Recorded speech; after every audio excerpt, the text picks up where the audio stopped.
Je suis le commissaire pour la France à l'Expo universelle Dubaï 2020. Bonjour, François Taveilly, directeur du CRI, initiateur avec l'UNESCO du programme Planète Apprenante. Le pavillon de la France à l'exposition universelle de Dubaï va s'intéresser à la façon dont l'humanité, de manière collective, réussit à atteindre les objectifs de développement durable qu'elle s'est fixés depuis le début du millénaire.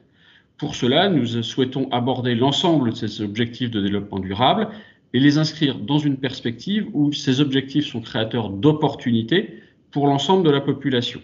C'est notamment vrai dans un monde qui connaît une crise majeure en ce moment et qui aura besoin de rebondir en 2021 à l'occasion de l'exposition.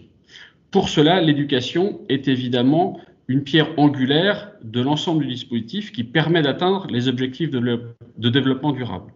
D'où l'importance de s'interroger sur les mutations de l'éducation dans le monde actuel.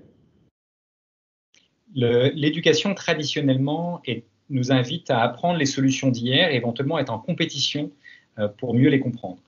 Je pense qu'aujourd'hui, pour réussir à relever les défis du développement durable, il faut une autre forme d'éducation qui invite à la coopération et à la capacité, pas à apprendre les solutions d'hier, mais à co-créer le monde de demain en partant des défis d'aujourd'hui.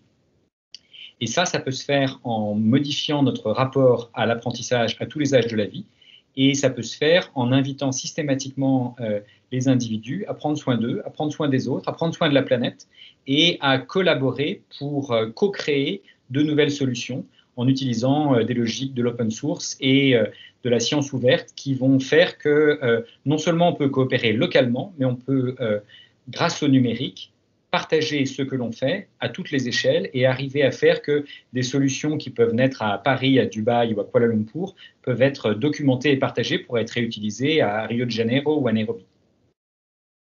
Alors c'est, je crois, ce qu'on appelle, François, le concept de planète apprenante. Oui, et cette planète apprenante, où on peut apprendre les uns des autres à toutes les échelles, elle va nous permettre de faire ensemble des choses qu'on ne saurait jamais faire seul.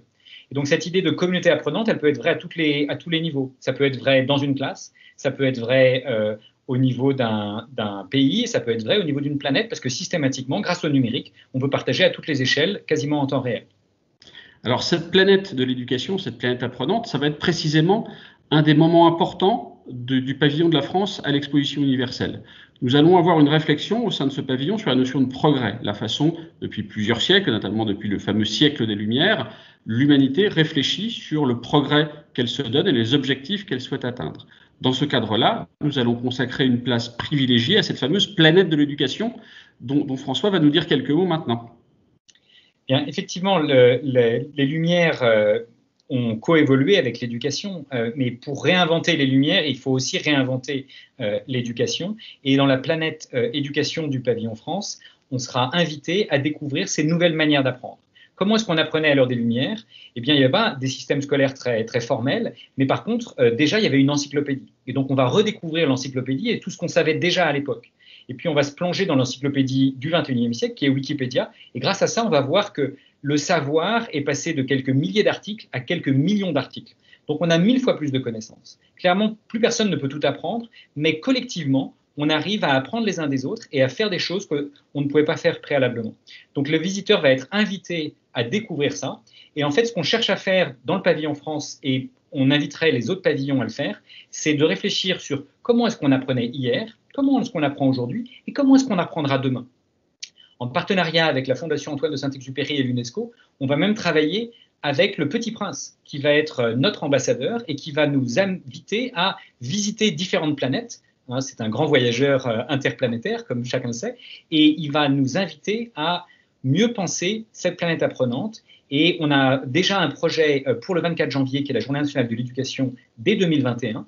On a demandé à tous les enfants du monde d'écrire leur dialogue avec le Petit Prince pendant qu'ils étaient confinés. Si le Petit Prince est venu leur donner rendez-vous, de quoi est-ce qu'ils ont pu parler?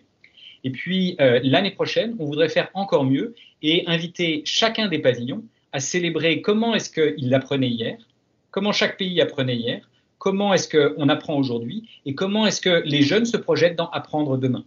Et donc, on voudrait arriver à créer une collaboration internationale et on voudrait célébrer cette planète apprenante simultanément, ou en tout cas dans chaque fuseau horaire progressivement, et faire en sorte que tout le monde puisse célébrer ce qu'il a appris pendant cette période très particulière qu'est le Covid, ce qu'il souhaite apprendre demain, et qu'on puisse mettre en relation ceux qui ont appris hier des choses que d'autres veulent apprendre demain, et faire en sorte qu'on puisse arriver à apprendre les uns des autres et à célébrer non seulement ce qu'on a appris, mais aussi grâce à qui on a pu l'apprendre.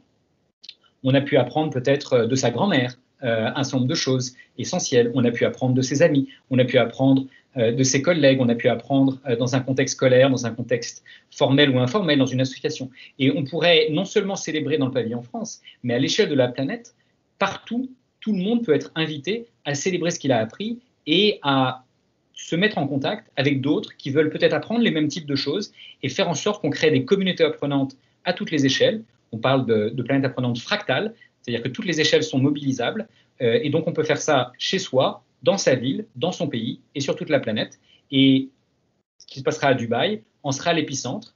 Et le pavillon France, en collaboration avec tous les autres pavillons qui voudront jouer le jeu, pourra faire que le 24 janvier soit, grâce sous l'auspice de l'UNESCO, soit le lieu et le moment dans lequel on lance simultanément cette célébration des nouvelles manières d'apprendre, de savoir qu'est-ce qui faisait le propre de l'humanité hier en termes d'apprentissage, qu'est-ce qui est très spécifique dans l'époque où on est aujourd'hui, et comment est-ce qu'on se projette sur le monde de demain.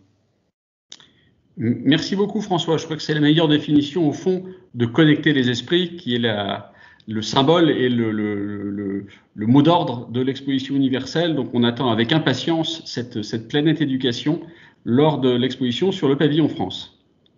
Merci, au revoir.